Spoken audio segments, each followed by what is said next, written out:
I welcome you all of you for this webinar series, and this is webinar 9, where we are going to focus on like how technology and data analysis help fuel your school growth. Without any further delay, we'll move on to the session. So let's quickly jump onto the agenda of today's session. So today's agenda is that we'll start with a small introduction and also discuss about the session objectives. Then we'll look at data and its importance. Then also we'll try to understand how data analysis will help you in decision making. Then what are the tools and technology available for the same? Then we'll close the session with the feedback. So today's objective, we have only three things, right? One is to understand what is the importance of data and data analysis, and then we'll discuss about how to make decision using this data analysis and how it will be helpful in school improvement plan. Then what are the tools and techniques available for the same? So I just want to ask you, everyone over here, you can even put it in the chat box or Q&A session or raise your hand. So have you ever faced these kind of challenges, like wondering how to improve your school, right?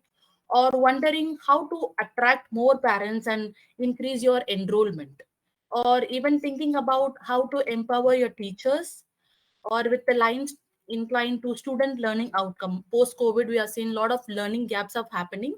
So how to improve that? Or else you might be wondering how to identify the stakeholder needs correctly and approach the same. And finally, how to make sure that your school excel as a best school. So if anyone have already faced these challenges or currently facing, you can tell it in the chat box. I see someone has mentioned my voice is breaking. Is it for everyone? Am I audible, or is my voice breaking?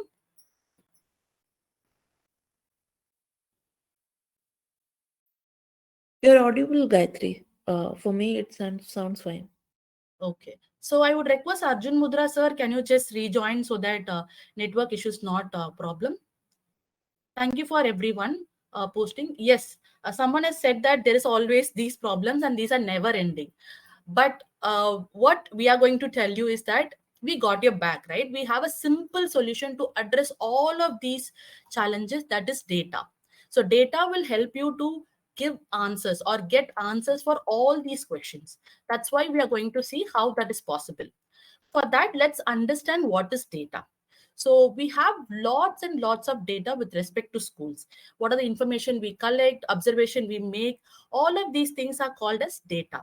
This will help you to make your decision in a confident way and a better way also, right? So with respect to schools, there are certain things which is called school data, which means it is with respect to students, parents or guardians, staffs, and other things, all the stakeholder, including school infrastructure, everything comes under school data.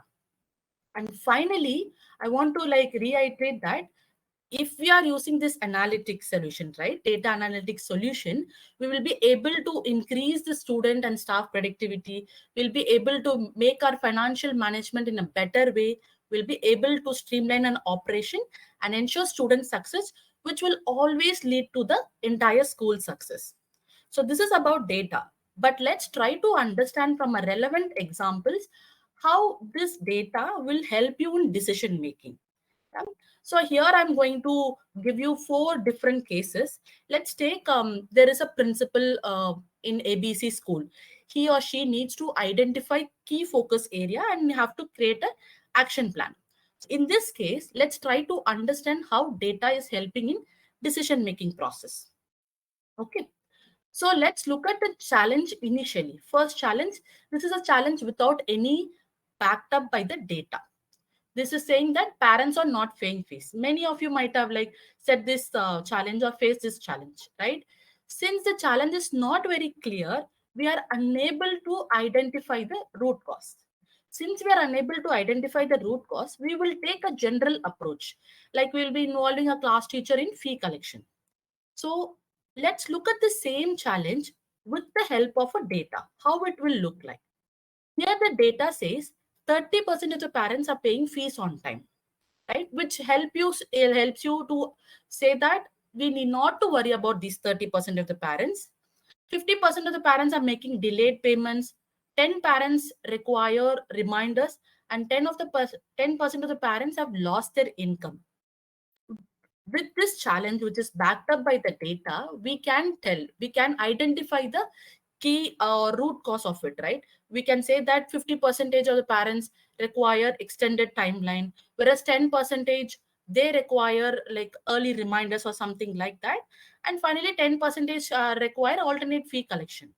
So now the school can take an right action because they know the root cause. Instead of just involving class teacher in fee collection, now they know which parents they have to approach in what way, whom to be approached at when. Now let's look at the second case with respect to student enrollment. So after COVID, many schools are facing this particular challenge. Student enrollment is stagnant. Here also, we don't have any particular what do you call backed up by data. We cannot identify the root cause because the root cause is unknown. We'll take a very normal step, like the school will invest lot of money in marketing campaign. But whether it will be fruitful or not, that is again a questionable thing. Let's look at the same challenge with the help of data. Here, the data says that 30% of the students from pre-primary are shifting to different school for class 1. And the another data says that 6th, ninth, and 11th grades have shown increase in enrollment. So what does this mean? What is this data is telling us that school is performing very well with respect to higher grades. School has built that trust in the community. School has shown that uniqueness. That's why students from other school are joining in this school for 6th, ninth, and 11th grade. So school need not to worry about that particular grade ka enrollment. Whereas school should focus on pre-primary to primary admission. One, they are unable to retain the pre-primary students. Second, they are unable to get new admission for class 1. So instead of spending a lot of money in marketing campaign, now the school leader can take a right decision. Okay, this is pre-primary is a sector I need to address, and class 1 is a sector I need to address. What are the actions I can take with respect to teachers or marketing campaign, or what can be done? Now the action will be very precise and we can expect good result out of it.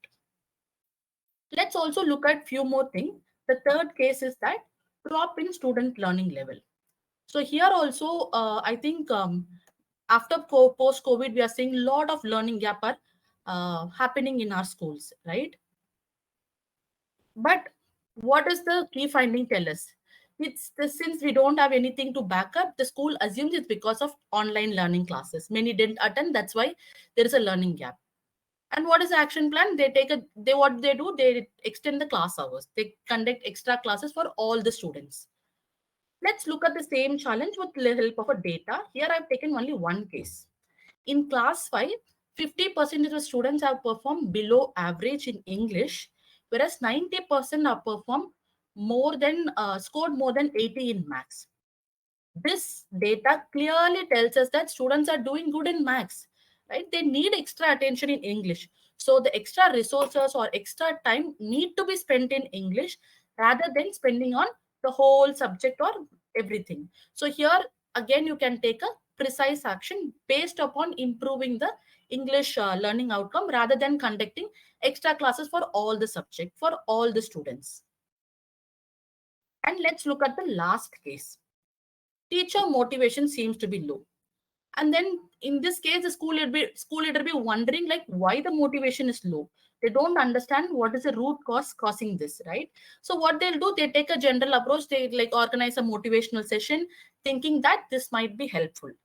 But this will be helpful when it be backed up by the data. Now the data says that 60% of teachers are receiving same salary in the past 3 years, and 20% of the teachers have less than years of experience.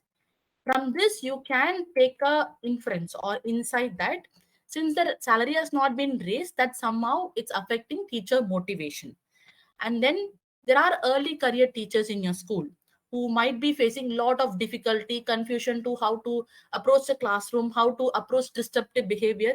That's why they're losing motivation. So here what you'll do, you'll take a precise action rather than conducting motivational session.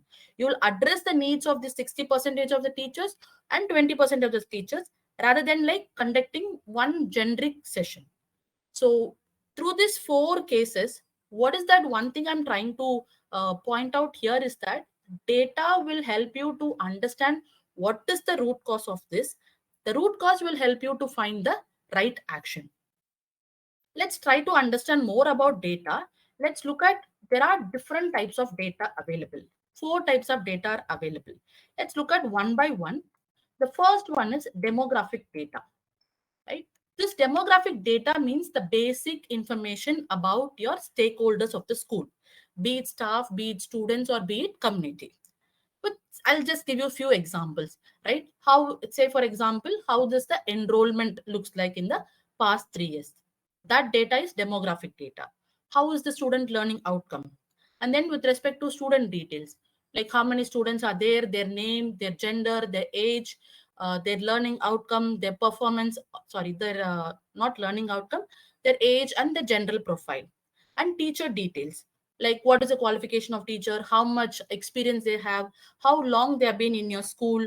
And with respect to parents, what is parents qualification, and then what about their occupation. All these comes under demographic data, including your school infrastructure also, like what are the facilities available, what are the laboratories available. All these things are called demographic data. These data you can collect using two tools. One is Excel, another one is Google Sheet. So you can collect and record these data using these tools. The second data, it is called achievement or outcome data.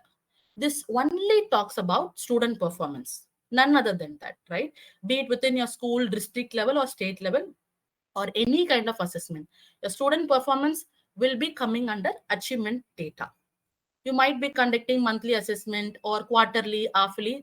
That is one of the example. Or through teacher observation, you know how each and every child is performing. Or through state level or public exam, or the number of students who are pursuing higher education from your school, or number of dropout rate. All these things comes under achievement data. Here also you can use Excel and Google Sheet to collect these data. The third important data is called process data. As the name signifies, the what are the policies, procedure, process followed in the school will come under these data. For example, what is the curriculum the school is following? Have they changed the curriculum in between? And what is its effect? And what are the policies effect, right? If you're having RTE policy, what is the impact on my school? If you're having some kind of routine, I'm conducting special class after school hours. So what is that impact? What is the academic expectation the school has, or behavioral expectation? How is parents participation? How classroom teaching is happening in your school? All these comes under process data. So you can use Excel, Google Sheet, and Google Form to collect all these data. And last and final one, important data, which is called perception data. It means the opinion of your school, I mean, opinion about your school from your staffs or parents, students, or the community, right? Examples are how students are feeling about their learning environment. What are the values the school holds? What are the beliefs the school hold? What are the work culture the school encourage? How the school's attitude looks like with respect to all the stakeholders? What parent thinks about the school? What community thinks about the school? All these comes under perception data. Since it talks a lot about opinion, you can use Google Form to collect and record these data. So please remember these types of data. We'll be using it in the coming slide also. Now we have understood types of data. Let's also try to understand types of data analysis available. Here also we are having four different types of data analysis. One is descriptive analysis.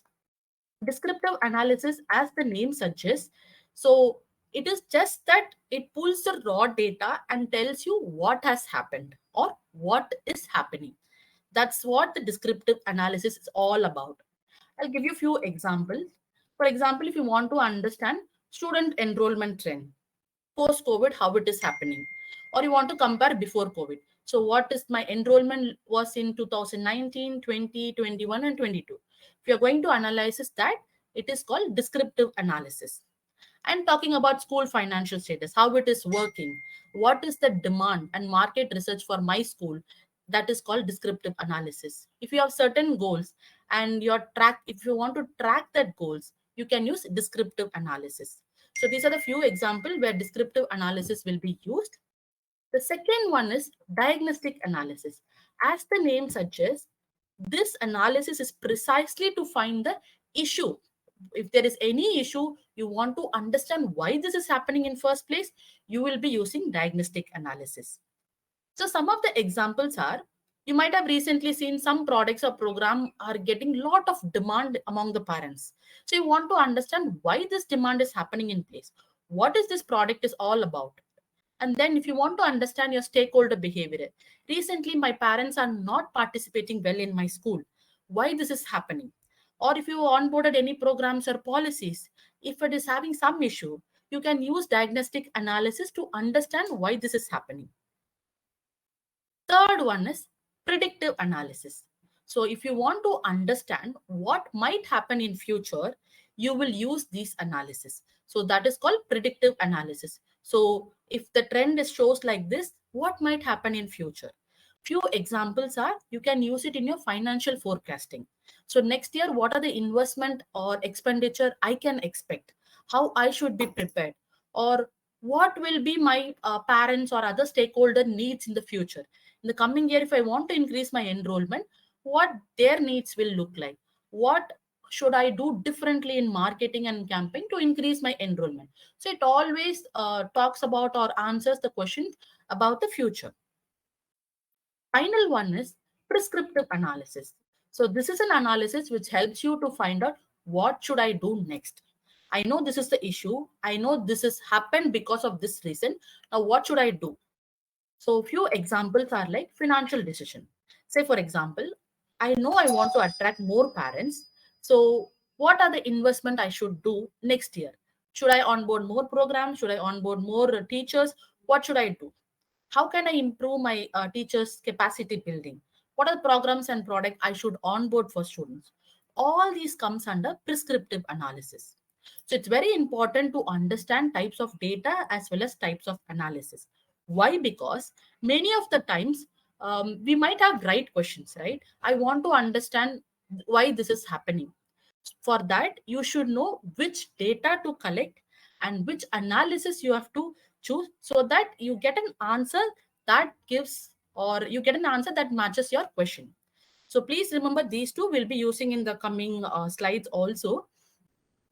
So in the next step, since we understood a lot about types of data and types of analysis, let's get into process. What this data analysis process actually looks like. It's a very, very simple process which has only 4 steps. Here, all 4 steps, the data plays a major role. The very first step is prepare for data exploration. What does this mean is that if you want to conduct a data analysis activity, first you need to prepare certain things. One, you need to prepare a team. Who is going to collect? Who is going to be responsible? How they are going to collect? What data they are going to collect? What analysis we have to look for? What are the questions I will need answers for? Right? How long we are going to do this data collection? Who is our target audience? Students or parents or community? So all these things will come under preparation for data exploration. What are the tools I'm going to use also? Once you have answer for all of these things, the very next step you'll go to is that collect and organize data. Now you know which tool to use, so you'll start collecting the data and you'll organize it, put under one tool, either Excel or Google Form. So you'll put under one place. Once you have all the data in one place, now you'll do the analysis. Already you know which analysis you want to do. So you'll just input all the data and you'll do the analysis, try to find the trends, and then finally you will come to a conclusion. You will get an answer for the questions you are asking at the very first time, at the very first step, right? So that's when the result has been published. Once you know the result, the last step which you would do is that take the right action. So these are the very 4 simple steps you have to process. I mean, you have to follow in the data analysis process. But let's try to understand with an example how it will really look like with respect to the schools. So here, what I'm going to do is that I'm going to give an example where you can see how data analysis is helpful in decision making, which ultimately leads to school improvement plan. I've taken one example. It can be any example. Whatever challenge you are facing, you can go back and reflect on this also to improve student learning outcome in maths. So I want to improve my student learning outcome in maths. So what should I do, right? The very first step is pre-preparation. As I said earlier, you will have team, you will have everything, you will know what to collect. Here your target audience is students because their learning outcome. Then you will conduct assessment, you will gather all the data with you. This is the first step. Second step is data analysis. Now you do analysis to understand what is the current performance, like how each class is performing. You will try to understand. Once you have that data, the third step is you try to find out the trends. So which all class are performing well, or which all concept they're performing well. Say for example, they're performing very well in arithmetic and they're performing very bad in certain things. So you'll try to understand the trends. Once you are try to understand the trends, the fourth step is that target setting. Basically, it means that you have to prioritize your challenge. From third step, you might have understood there are 10 challenges I need to address, but it's not possible for all of us to like address 10 challenges at a time, right? So what you'll do, you'll prioritize your challenge. You'll be like, okay, I'm going to concentrate higher class only. I'm going to understand whether they are able to do application based question. Once you have prioritized your challenge, the next step is you will set target. If I want to, I want to achieve certain things through this entire activity. What is that one thing I want to achieve? I want all my students to perform well, or whatever you want to give yourself as a target. Once you have fixed a target, the next step is that you have to identify the measurable objectives. So through which we will be able to understand whether this particular target has been achieved or not. So these three steps are called target setting. Once you have set your target, the very next step is your getting into action. But again, before getting into action, we need to understand few things. First thing is that you have to identify the root cause. Without identifying it, you will not be able to propose the right solution or action. So here, let's say that there is a learning gap happened because of online class and teachers have not addressed it and they have like focusing on syllabus completion. Once you have identified that root cause, you will be able to derive a solution or action plan. Okay, this is my root cause. This is my challenge. What should I do now? How can I improve, or how can I overcome the challenges? And finally, you have to come up with the evidence. Did I achieve or not? I have set a target. I did certain measure. I did certain action. Did I achieve or not? How will do that? Conducting some assessment. You will track the progress and you will do it. Once that step is completed, you will try to match the 4B and 5B session, right? The steps in 4B and 5B, where you are trying to track the process, right? Current learning level of the child, you will compare it to the step 2. So earlier, you know what is their learning level. Now, after a set of action, you know what is their current learning level. You will try to compare. If you have achieved your target, like whatever is mentioned in 4A, if you have achieved your target, you will move to next challenge and you will proceed. But if you have not achieved your target, you will rework on your entire school improvement plan with some other alternate measures, and then you will repeat the cycle. So this is how your data analysis will help in your school improvement plan. I could see few hands are raised up. Let me just check one more time. Bimalesh, sir, you have raised your hand. I'm just gonna allow you to talk. Bazid, sir, you are also raised your hand. Could you please unmute yourself and like share your points or thoughts?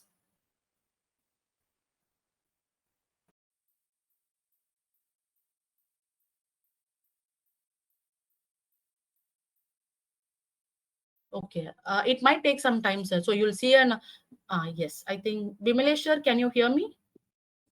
Yes, ma'am. I'm Mrs. Bimlesh. Yes, ma'am. Ma'am, I just wanted to know, since you explained these improvement plans, you said one is the problem and one will be the I don't know. You mentioned two things: the problem thing and what is the other? The school improvement plan you are talking about, ma'am? Ma'am, yes, ma'am. Ma'am, So one is in Yes, ma'am. In decision-making process, you told us about two points. One is the problem, and one is similar to that. So I wanted to know the difference between the two, because to me, it seems both the things are same. Okay, so I think you're talking about the earlier slide where we are explaining challenge, key findings, and action plan, right? So challenge is something that you are observing. So with backed up with data. Let me go to that slide one more time. I'll just stop share and reshare it again so that it's easy for me to go back. So, ma'am, what basically this means is that in challenge we have certain data saying that 20% of my students are not performing well, right? The other thing which I wanted to tell is that key findings. Let me show my screen so that it's very visible here. So let's see. So the challenge here is that in class 5, 50% of the students are performing below average. This is a challenge backed up with the data. You are right, right? This is the problem. But what key findings basically means that you're trying to understand the root cause of it, or you're trying to get insight out of it. So Oh, here okay. what we can do is that, okay, my class is performing very well in maths. Why are they not performing very well in English? So what is happening? You're trying to understand the root cause. Once you understand the root cause, then what you will do, you'll propose a right action or right solution. What is Okay, causing right, this ma'am. particular challenge? Okay. Hope that is Right, clear. ma'am. Got it, ma'am. Right. Thank you so much. Thank you, ma'am. There was another person. This Vasid sir. Would you like to talk, sir? Would you like also to share what your thoughts? Okay. So Vasid sir, I've allowed you to talk. So you can talk at any moment whenever you are able to like unmute yourself. I'll just move forward. Since we talked about school improvement plan and lot of things about data, let's also try to understand what are the tools or techniques which will help us to do it. We know this is a fruitful activity, but how to do it, which tools will be helpful? So in online there are multiple tools which will help you in data analysis. If you have time, please go back and research about that. Here I've given only 4 tools. These 4 tools are very simple yet very effective. So we'll discuss on each and every tool. The first tool is called DART model. So this is a simple analytical approach where you will be able to review the school curriculum and how it is actually improving the students' performance. If you want to understand your school curriculum and student performance, you will be using this model. So what is this DART model basically means is that D stands for disaggregate data. First you'll collect the data, separate and analysis, and so on, and see that which direction you need to take. Okay, these are the things which I need to address, right? And then what you'll do an assessment. Assess. A means assess. You'll identify and prioritize your needs, or you'll identify and prioritize your challenge. Since it talks about curriculum, R means review. So you will try to understand, or you will try to review the resources to understand where is this issue is arising, or where are the deficiency are occurring. And finally, T means target and align your art curriculum which suits your goal, right? By either adapting new learning activity or using some available resource or entirely changing the curriculum. So whatever suits you, you can go by that. So DART model will be useful only when you want to review your school curriculum or student performance. Okay. And the second model is called box and whisker plot. This is a very, very simple yet very effective tool. It will help you to analyze multiple data set and put it under one single graph. So from that graph, you can derive lot of insights, right? So you can see which is working, which is not working. For example, I can tell you, you can compare scores of 2 classes or 2 classrooms, 2 schools, whatever that is. Or if you want to compare before and after process change, that can be done using box and whisker plot. So I've given an example here. Let's take a look at that. So this is an Excel sheet which has like a lot of formulas in it and pre-built. So if you enter the data, automatically the graph will be appearing. So this is the box and whisker plot ka analysis tool. So I've given the description. Here in this particular set, you can enter up to 100 data points, right? And then you have also mentioned where to use. So let me just go little down. I have taken one example here. As I mentioned earlier, you can apply to any situation. I'm going to give one example. So I'm going to compare class 5A and 5B student performance in maths. And I'm going to get insights out of it and then propose an action plan. This is my entire idea. If I go a little down, you can see, is it visible or should I zoom in? I hope this is visible. Okay, I'll take that as visible. So data set 1 talks about class 5A ka performance. Data set 2 talks about class 5B. You can see I have entered up to, there is a option to enter up to 100 data. So let's assume that both the classes have same amount of student strength.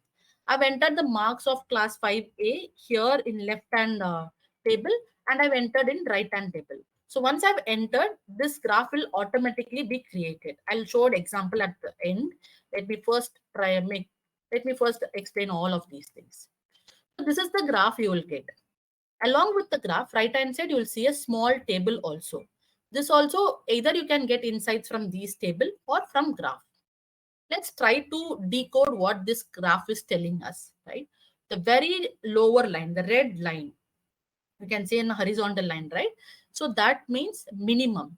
So here you can see it is comparing data set from class 5A and class 5B. So minimum means what is the minimum score of class 5A and class 5B. You can see the line looks straight horizontal one, because if you go to the table, class 5A ka minimum score is 35 and class 5B ka minimum score is 35, which is equal. They are performing same with respect to this particular criteria. Whereas let's go to next one, yellow line. Yellow line means lower quartile. What is this lower quartile means? 25% of the students from class 5A are scoring below 56 mark, right?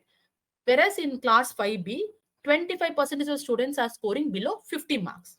There is not much a difference. That's why you can see a slight slant line. So we can say the 25% who are performing low is somewhat similar in class 5A and somewhat similar in class 5B also. Let's look at the black line. Black line means median, which is average score. What is the average score of class 5A and class 5B? Clearly from this graph, we can say class 5A average is higher than 5B, because 5B is like in the right lower end. Yeah. And then green. If you look at the green color line, it talks about upper quartile. What is this upper quartile means? 25% of the class 5A are scoring more than 78 marks. Whereas in class 5B, 25% of the students are scoring more than 57. This data clearly tells number of students who are performing high are more in class 5A than 5B. And then the blue color line, which talks about maximum mark. What is the maximum mark of 5A? It has reached the highest mark, 100, whereas the maximum mark in 5B is 60 only.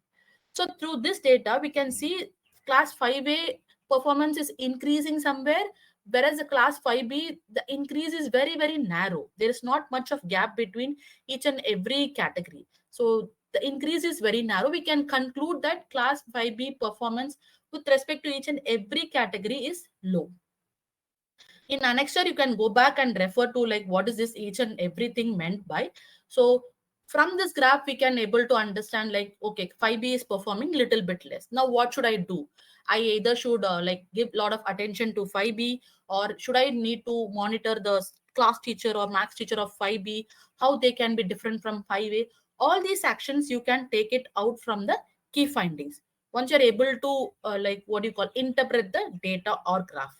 So this tool will be shared with you at the end, like after this session. So you can edit these tools and you can see how it is the data looks like. So whenever you make any change, the graph automatically changes. Let me just show you one more example here. So I'm just showing you. If I make any change, that automatically reflects here, and the graph, you can see it has moved little bit. The values have changed little bit, right? 79.5 as here, 66.5. So this is box and whisker plot. So Here, what I did is that I have collected achievement data, right? What is the type of data I'm using? I'm using achievement data. And what is the type of analysis I'm doing? I'm doing descriptive analysis because I want to compare the trends of student performance. Let me just move to my PPT. So this is all about box and whisker plot. Now the third tool is check sheet. Check sheet is an interesting tool where if you want to relate multiple data or multiple criteria under one thing and try to see if there is any relation between these two or there is not. That's what check sheet is all about. So you can use it in the cases where you can collect the data. The data can be collected by the same person or same location. Or if you want to understand the frequency, pattern of events, or if you want to understand certain issues, you can use this check sheet. For example, if you want to understand why my enrollment is different in pre-primary and primary, or why my parents' participation is different in each classes, if you want to understand all of these events, you can use check sheet. Again, I'll show you an example for this also. This is also I made it in a Google Sheets only. So this is the tool for check sheet. As usual, here also when you input data, you will get graph out of it. You have to interpret the graph. I've given description for this, and you can enter all the data in the second tab, which called check sheet weekly, and then you will see graph for that in the third tab. So let's take a case. There is a school in Chennai which is called ABC School. They want to understand their student admission. So they are taking an analysis. They want to compare what is happening in pre-primary analysis and primary classes admission analysis. So they are going to collect data from January to June 2022. So this is how the data will look like. So here, if you see in this table, there are different criteria the school leader want to understand. And for how long? From January to June. It can be weekly, it can be day wise, it can be month wise. Since the case is about admission, I put month wise. So let's take the first. What is the first criteria they want to understand? How many number of parents have inquired about pre-primary admission? Second one is, out of that, how many have actually taken the admission? Third one is, how many has paid the fees? Same three things you want to understand for primary class also. So if you look at the data, in January, there are 5 parents who are inquired about pre-primary admission. It slowly increased to 8 in February, 15 in March, increased or reached the peak in April, and then May it was 12, and June it was 20. So we can say there are 95 parents who are inquired about pre-primary admission. Now let's look at the second category. Out of whoever inquired, how many actually took admission? Nobody has taken admission in Jan or Feb. Whereas only 2 people have taken admission in March, 15 have taken admission in April, slowly increased to 25, then 33, a total of 75.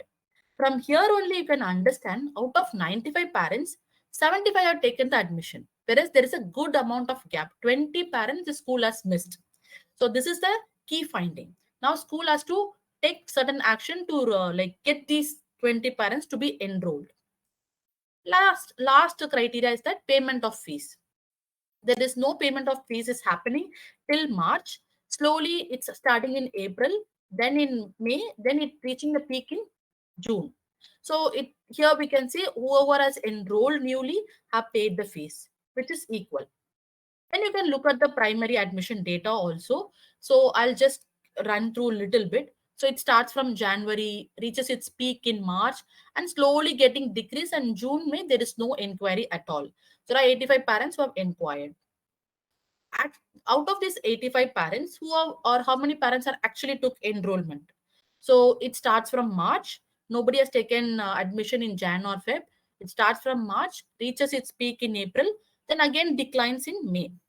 Total number is 55. Here also, 30 parents the school has actually missed. 85 parents have inquired, 30 parents it's actually missed, which is a good amount of parents. The school has to take an action to reduce this gap. Payment of fees also you can see. It is starting from April and ending in June. 50 parents have paid fees, which means 5 parents are yet to pay the fees.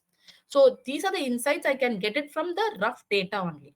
But when I look at, so when you enter the data in this white color like cells, it will automatically generate the graph. So this is the graph. Let's try to understand what is this graph is telling us. So below you can see lot of color labels, what each and every color is meant by. I'll explain one case. You can go back and like look at the another case here. So if you look at the blue one, pre-primary admission inquiry, which is in blue color, you can see it's starting slowly in Jan, and then the number is getting increased in February. In March, it's getting increased, reaching its peak in April, then slowly getting decreased and again increasing in June. So from this graph, like in blue color alone, we can say there is a good amount of enrollment happening from March to May, right? So the school, the enrollment, admission inquiry is happening till April. So what the school can do is that the school can focus on their marketing campaign in these months, like December, Jan, Feb, so that more number of parents are inquiring about your school. Second one is new admission, like how many of them have taken admission in pre-primary. You can see there is no purple color in Jan or Feb. It starts from March, slowly getting increase in April, then May, and reaching its peak in June. So we can clearly see many of the parents are taking admission for pre-primary in May and June. So here the school has to take certain steps and follow up with all the inquired parents to make sure there is no gap between those who have inquired and those who have actually taken the seat. And last one is payment of fees, the green color. So you can see there is no green color in Jan, Feb, March, starting from April, getting increased in May and still increasing in June. So we can say parents are paying fees from April to June. So this is the month the school will get a good amount of cash flow. So how can they plan for their financial decisions? So from this graph, we can understand, okay, I can take certain steps in these months so that certain financial decision can be made in April and June, or if I want to focus my parents to pay earlier fees. Similar case for primary. So I just want here to emphasize that these graphs or these inputs will help you to relate multiple criteria. So you can see that what is happening in pre-primary, what is happening in primary, whether these both are interrelated, or we can have to have a different approach for all these things. So we'll share this sheet also with you. So you can enter data here, automatically that will be reflecting in the graph. So let me go back to my sheet PPT again. So third, this one, check sheet. So check sheet we just saw. If you remember here what we did, we have entered demographic data, which means how many students are getting enrolled or admission. That's a demographic data. And what analysis we did? We did descriptive analysis to understand the trends in the student admission. So whenever you're using tool, try to understand which data you're collecting, which analysis you are doing it. The last tool, which is called survey, right? Survey, many of you might be familiar in the recent times. This is like this will be very, very helpful when you want to get opinion from a targeted group or all the stakeholders. That is to collect the perception data.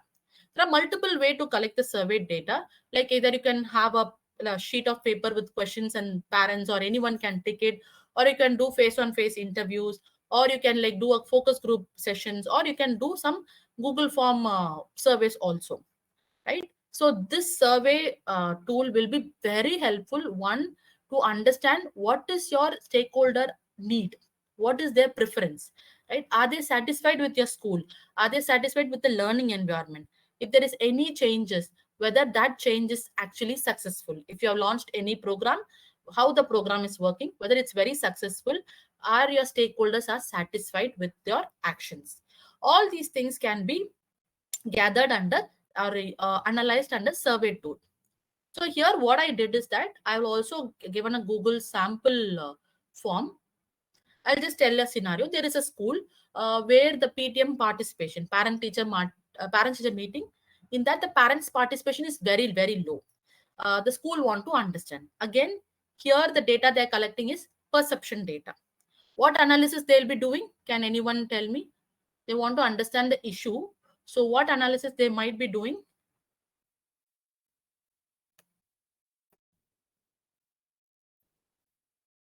Can anyone tell me, like, there is a set of data they're going to collect from parents, which is called perception data. So once they have collected data, they need to understand why my parents are not participating. They need to understand the issue. So which data will be helpful? Which analysis they should do?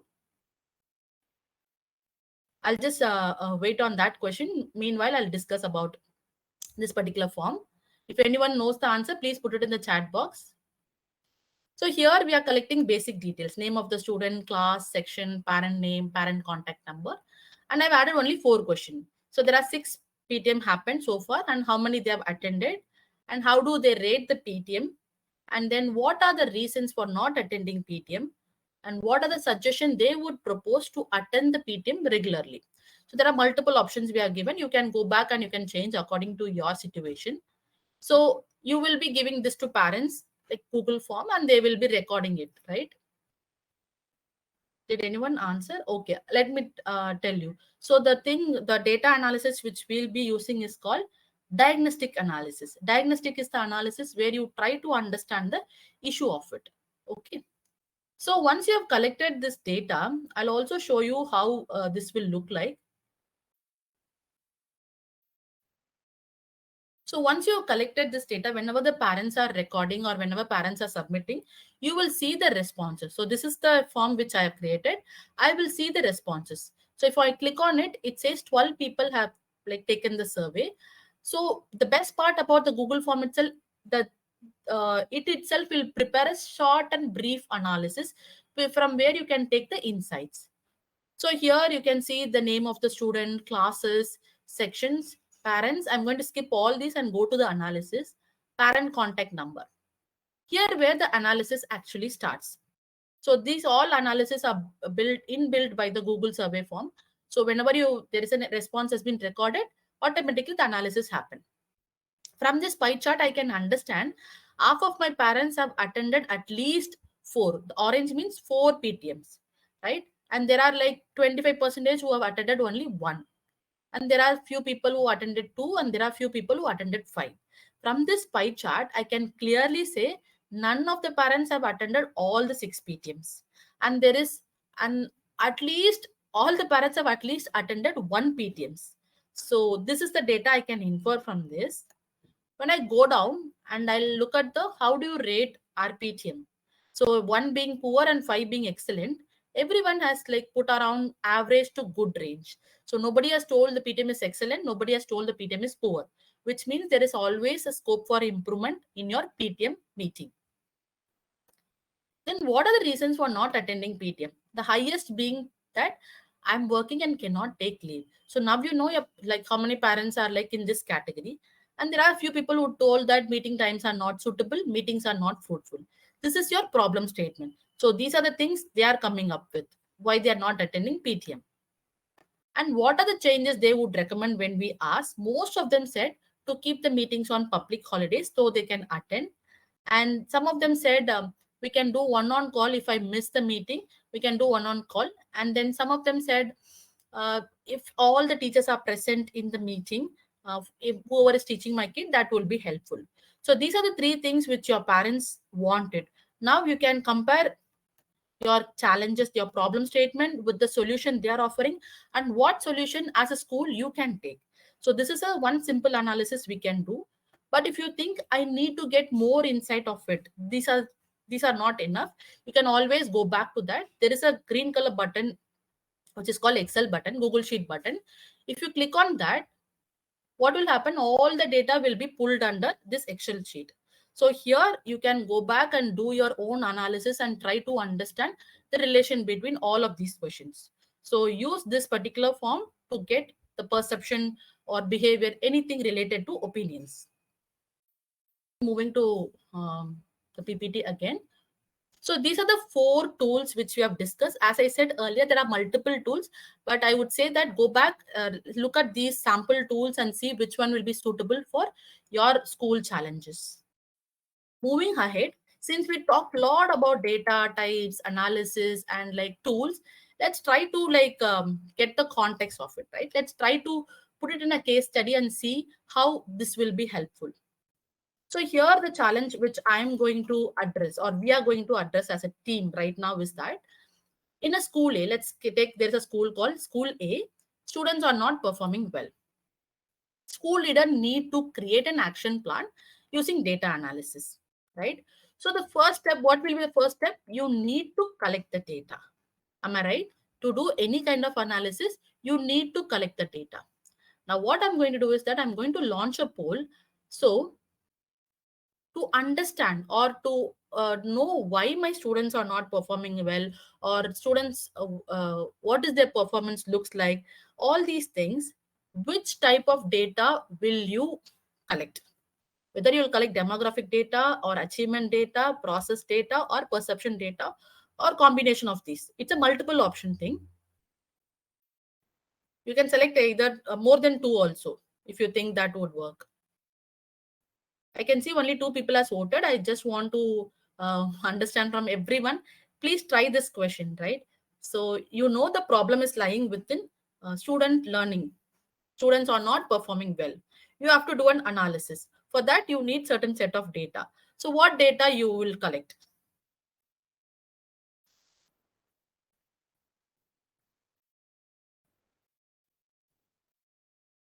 What data you will collect?